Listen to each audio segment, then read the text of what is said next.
एक ऐसी नगरी जिसके अंदर कई राज छुपे हैं। हेलो दोस्तों, आज हम जानेंगे कि कैसे बनाई गई थी द्वारका नगरी और आखिर में ये भी जानेंगे आखिर ऐसा क्या हुआ कि इतना बड़ा साम्राज्य समुद्र की गहराइयों में समा गया।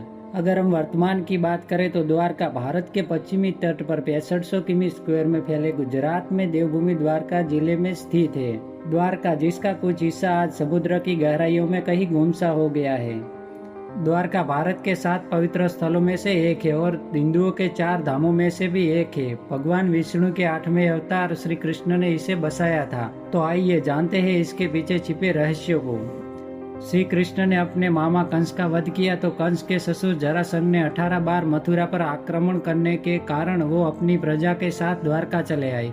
पौराणिक कथा के अनुसार उन्होंने द्वारका का निर्माण करने के लिए समुद्र देवता से जमीन ली और विश्वकर्मा के पास द्वारका नगर का निर्माण करवाया। लेकिन प्रश्न ये है कि यह डूबा कैसे। महाभारत के अनुसार श्री कृष्ण महाभारत के युद्ध में पांडवों की ओर से शामिल हुए थे और युद्ध में पांडवों की जीत हुई और कौरवों की हार।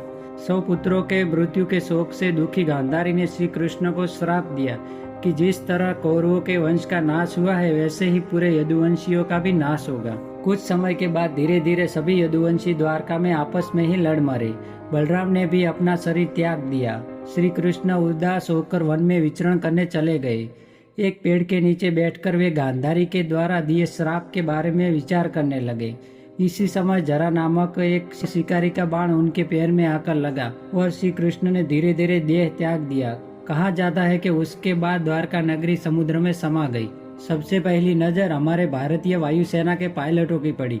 उसके बाद साल 1979 में आर्कियोलॉजिस्ट डॉक्टर एस.आर. राव और उनकी टीम ने खोज शुरू की। समुद्र की गहराइयों में द्वारका के महत्वपूर्ण अवशेष मिले, जैसे कि बड़ी बड़ी दीवारें, खंभे, मूर्तियां, बर्तन, सड़कें और 500 से अधिक प्राचीन वस्तुएं मिली। यह सभी सबूत इस बात को प्रमाणित करते हैं कि द्वारका कोई काल्पनिक कहानी नहीं है, वो असल में मौजूद थी। ये अवशेष कार्बन डेटिंग के मुताबिक 9000 साल से भी पुराने थे। 2005 में the archaeological survey of India द्वारा द्वारका नगरी की खोज फिर से शुरू की गई। एस.के. सिन्हा का इस पर कहना है कि द्वारका नगरी का एक बड़ा हिस्सा समुद्र में डूब गया है, लेकिन इसके कारण को लेकर पूरे दावे के साथ कुछ भी कहा नहीं जा सकता। कुछ वैज्ञानिकों का कहना है कि 9000 साल पहले जब हिमयुग समाप्त हुआ तो समुद्र का जल स्तर बढ़ा और उसमें कई बड़े बड़े शहर डूब गए। उन्हीं शहरों में से एक है द्वारका। हालांकि इस पर अभी भी शोध जारी है। चाहे द्वारका इतिहास हो या रहस्य, यह हमें सिखाता है कि इतिहास सिर्फ किताबों में नहीं, धरती के गर्भ में और समुद्र की गहराइयों में भी छिपा है।